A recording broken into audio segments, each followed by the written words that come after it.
ആദിത്യൻ എന്ന പേരുള്ള ഒരു സുഹൃത്തും രഘുവേട്ടൻ ഇല്ലല്ലോ.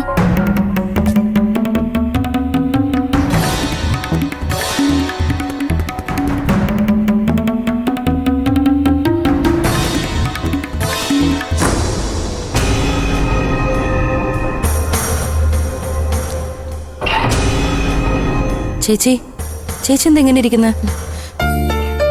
ടെൻഷനായിട്ട് ആകെ കയ്യും കാലം വിറച്ചു തുടങ്ങി ചീരു. എന്തിനു? അച്ഛനാ കോള് വന്നതിനാണോ? അത് അവൻ തന്നെ ആയിരിക്കാനാ സാധ്യത. അല്ലാതെ ആദിത്യന്റെ പേരുള്ള ഒരു സുഹൃത്തോ കൂടെ പഠിച്ച ആളോ ഒന്നും രഘുവേട്ടന്റെ ഒപ്പം ഇല്ല. വെറുതെ ഇപ്പം രഘുവേട്ടനെ വിളിച്ച് ടെൻഷൻ ആക്കണോ? വിളിച്ചയാൾക്ക് രഘുവേട്ടൻ ദാസങ്ങളുടെ അടുത്താണെന്നും ബിസിനസ് തുടങ്ങാൻ പോവാണെന്നൊക്കെ മനസ്സിലായിട്ടുണ്ട്. അത് വെച്ച് അവര് ആ സ്വർണത്തിന്റെ കാര്യമൊക്കെ മനസ്സിലാക്കി രഘുവേട്ടന്റെ പിന്നാലെ ചെല്ലുവോ ചീരു? ഏയ്, അതിനൊന്നും സാധ്യതയില്ല. അല്ലെങ്കിൽ തന്നെ മര്യാദക്ക് എഴുന്നേറ്റ് നിൽക്കാൻ പോലും വയ്യാത്ത അവസ്ഥയിലല്ലേ അയാളുള്ളത്. ഇങ്ങനൊരു അവസ്ഥയിൽ അയാൾ രഘുവേട്ടനോട് നേരിട്ടൊരു ഏറ്റുമുട്ടലിൽ നിന്നും പോകാൻ സാധ്യതയില്ല ചേച്ചി. ചേച്ചി വെറുതെ ഓരോ കാര്യങ്ങൾ കാട് കയറി ചിന്തിച്ച് മനസ്സിന് ടെൻഷൻ ഉണ്ടാക്കുന്നതാ. നഷ്ടപ്പെട്ട സ്വർണം തിരിച്ചു പിടിക്കാൻ അയാളെ കൊണ്ടാവുന്ന വഴികളിലെല്ലാം അയാൾ ശ്രമിക്കും. അപ്പോ അയാൾ ശ്രമിക്കുന്ന ആ വഴികളൊക്കെ നമ്മൾ ചിന്തിച്ചെടുക്കണ്ടേ? നമ്മൾ ഓവറായിട്ട് ചിന്തിച്ച് ടെൻഷൻ അടിച്ച് എന്തെങ്കിലുമൊക്കെ ചെയ്തു കൂട്ടി അത് പല സംശയങ്ങൾക്കും കാരണമാവും ചേച്ചി. കള്ളത്തരം ചെയ്തവര് അവരെ തന്നെ സ്വയം കാണിച്ചു കൊടുക്കുന്നത് ഇത്തരം പ്രവൃത്തികൾ കൊണ്ടാണെന്നാ എനിക്ക് തോന്നുന്നത്.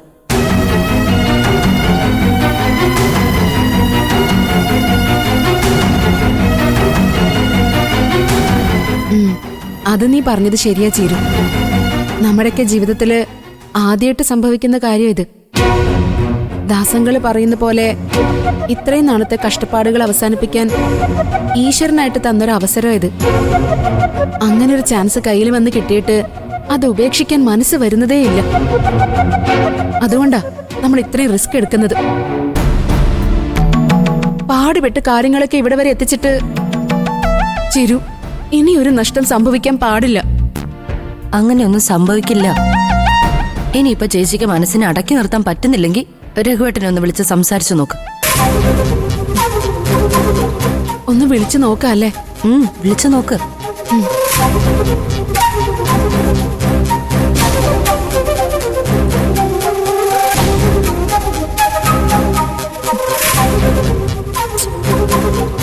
കിട്ടുന്നില്ലല്ലോ.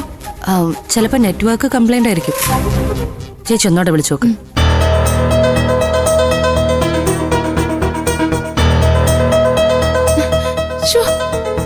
എന്തൊരു കഷ്ടമായത്, കിട്ടുന്നേ ഇല്ല. കുറച്ചു കഴിഞ്ഞ് നമുക്കൊന്ന് വിളിച്ചു നോക്കാം. ചിലപ്പേ രഘുവേട്ടനും ദാസങ്ങളും കൂടെ എവിടെയെങ്കിലും പോയേക്കാണെങ്കിലോ? എനിക്ക് അറിയില്ല ചീരു. ഇന്നലെ ഉറക്കത്തിലും എന്തൊക്കെ ആവശ്യമില്ലാത്ത സ്വപ്നങ്ങളാ കണ്ടത്. ഈ കള്ളക്കടത്തുകാരും സ്വർണ്ണക്കടത്തുകാരും ഒക്കെ ഒറ്റ ബുദ്ധികളാണെന്നേ.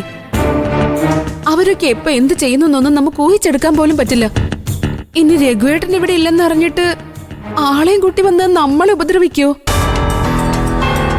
നമ്മളെ ആക്രമിച്ച രഘുവേട്ടൻ സത്യം പറയുന്നും സ്വർണം തിരിച്ചു കൊടുക്കുന്നൊക്കെ അവര് ചിന്തിച്ചാലോ ചീരു?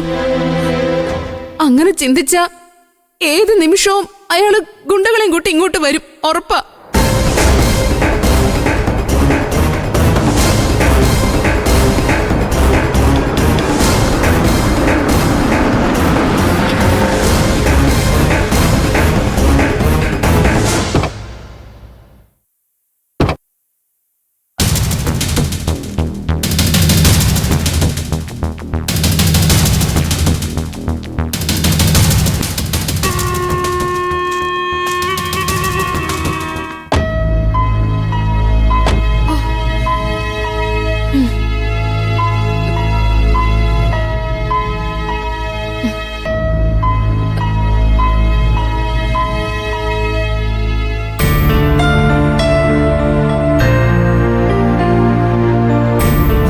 മോളെ ചേരൂ. അമ്മ സുഖല്ലേ മോളെ? സുഖായിരിക്കുന്ന അമ്മ. ആന്റി.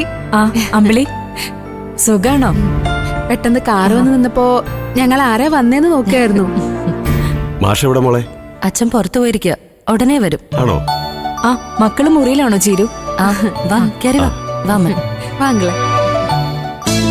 ഓ അയ്യോ, അച്ഛമ്മയുടെ കുഞ്ഞുമക്കളെ എന്തിനാ കരയുന്നേ? ആഹാ, അച്ഛമ്മ മക്കളെ, വന്നല്ലോ. എന്തിനാ കരയുന്നേ?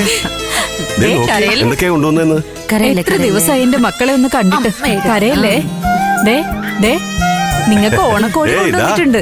ദേ മക്കളെ അമ്മ, നോക്കിക്കേ, നിങ്ങൾക്ക് ഓണക്കോടി കൊണ്ടുവന്നിട്ടുണ്ട് ദേ, ഇത് അച്ഛമ്മ. ദേ ഇത് ലച്ചമോൾക്ക് വാങ്ങിയതാ. ആഹാ. അമ്മയ്ക്കും അങ്കിളിനും തിരുവോണത്തിന് വരായിരുന്നില്ലേ? ഇവിടെ എല്ലാരും ഉണ്ടായിരുന്നു. അതെ, നിങ്ങളും കൂടി ഉണ്ടായിരുന്നെങ്കിൽ നന്നായിരുന്നെന്ന് ഞങ്ങളപ്പോ പറയും ചെയ്തു. ഞങ്ങൾക്ക് ഈ വർഷം ഓണം ഇല്ലായിരുന്നു മോളെ. ജീവിതത്തിൽ സന്തോഷിക്കാൻ ഒന്നുമില്ലാത്തപ്പോ ആഘോഷങ്ങളൊക്കെ സന്തോഷം തരില്ല. ആ ഇവിടെ എല്ലാരും സന്തോഷമായിട്ടിരിക്കുന്ന സമയത്ത് നിങ്ങളുടെ ആ സന്തോഷം കൂടി ഇല്ലാതാക്കണ്ടെന്ന് കരുതി. അമ്മ എന്താ അമ്മ ഇങ്ങനെയൊക്കെ പറയുന്നത്? അമ്മ അങ്കിളും വരുന്നത് ഞങ്ങൾക്ക് എങ്ങനെയാ സങ്കടാവുന്ന? അതെ, വെറുതെ ആവശ്യമില്ലാത്ത ഓരോന്ന് ചിന്തിച്ച് മനസ്സ് വിഷമിപ്പിക്കണ്ട. നമ്മുടെയൊക്കെ സ്വഭാവത്തെക്കുറിച്ച് ഞങ്ങൾ സംസാരിച്ചുകൊണ്ടിരിക്കുകയായിരുന്നു. സത്യം പറഞ്ഞ അത് നമ്മുടെ സങ്കടം കൂട്ടുമെന്നല്ലാതെ ഒരു പ്രയോജനം ആർക്കും ഉണ്ടാവില്ല. അതേസമയം ആഘോഷങ്ങളിൽ ചേർന്നും സന്തോഷമുള്ളവർക്കൊപ്പം സമയം ചെലവഴിക്കാനും നമ്മൾ തയ്യാറായ നമ്മുടെ സങ്കടങ്ങൾ കുറയും ചെയ്യും. ആ, നിങ്ങൾ സംസാരിച്ചിരിക്കെ ഞാൻ നിങ്ങൾക്ക് ചായ എടുത്തിട്ട് വരാം. ഇരിക്കാം. ആ ഓ മക്കളെ, അയ്യോ.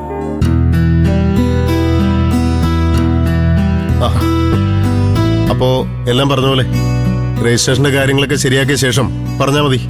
ആ അതൊക്കെ നമുക്ക് പെട്ടെന്ന് ചെയ്യാവുന്നതല്ലേ ഉള്ളൂ. ഞാനതൊക്കെ പറഞ്ഞ് റെഡിയാക്കി വെച്ചിട്ടുണ്ട്. ശരി പിന്നെ ഫണ്ടിന്റെ കാര്യത്തിൽ താമസമൊന്നുമില്ല കേട്ടോ. ശരി, അപ്പൊ പിന്നെ കാര്യങ്ങളെല്ലാം പെട്ടെന്ന് തന്നെ നടക്കും. ആ ആ എന്തായി കാര്യങ്ങളൊക്കെ? ആ ധനേട്ടാ, ഞങ്ങള് എല്ലാം പറഞ്ഞ് ഡീലാക്കി. ഓ ഇനിയിപ്പോ രജിസ്ട്രേഷന്റെ കാര്യങ്ങളൊക്കെ കടന്നാൽ മതി. ആ അതെന്തായാലും നന്നായി. തീരുമാനങ്ങളൊക്കെ പെട്ടെന്ന് എടുക്കാൻ പറ്റുന്നത് തന്നെ ഒരു നല്ല ലക്ഷണ അല്ല ദാസങ്ങളെ? ശരിയാ, അത് ധനം പറഞ്ഞത് വളരെ ശരി. എന്നാ പിന്നെ നമുക്ക് ഇറങ്ങിയാലോ രഘു? എനിക്കാണെങ്കിൽ ഒന്നിന്റെ സ്ഥലത്ത് പോവാനോ? ആണോ? ധനേട്ടൻ വരുന്നുണ്ടോ? അല്ല ഇല്ല രഘു, നിങ്ങൾ ഇറങ്ങിക്കോ. ആ. ഞാനേ പിന്നെ വന്നോളാം. ഓ എനിക്ക് ഒന്ന് രണ്ട് സ്ഥലത്ത് പോവാനുണ്ടേ. എന്നാ പിന്നെ ശരി, ഓക്കെ. ശരി എന്നാ. ഓക്കെ, ശരി. നിങ്ങൾ അങ്ങോട്ടിരിക്കും. ആ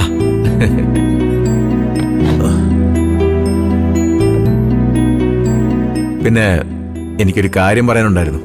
എന്താ പറഞ്ഞോളൂ. എന്റെ ഒരാളുടെ നിർബന്ധത്തിന് പുറത്താ രഘു ഇവിടെ വന്നതും കമ്പനി ഇഷ്ടപ്പെട്ട് വാങ്ങാൻ തീരുമാനിച്ചതും. അതെനിക്കറിയാം. അല്ല അപ്പൊ അതിന്റെ ഒരു സ്നേഹേ എന്നോടും വേണം. അല്ല അങ്ങനെ കണക്ക് പറഞ്ഞ് കമ്മീഷൻ ചോദിക്കാമെന്ന് കരുതണ്ട. വേണ്ട രീതിയിൽ സന്തോഷത്തോടു കൂടി നോക്കിയും കണ്ടൊക്കെ ഒന്ന് ചെയ്താൽ മതി. അതിനെന്താ, രജിസ്ട്രേഷൻ കഴിഞ്ഞ് നമുക്ക് വേണ്ടത് ചെയ്യാം. അത് മതി.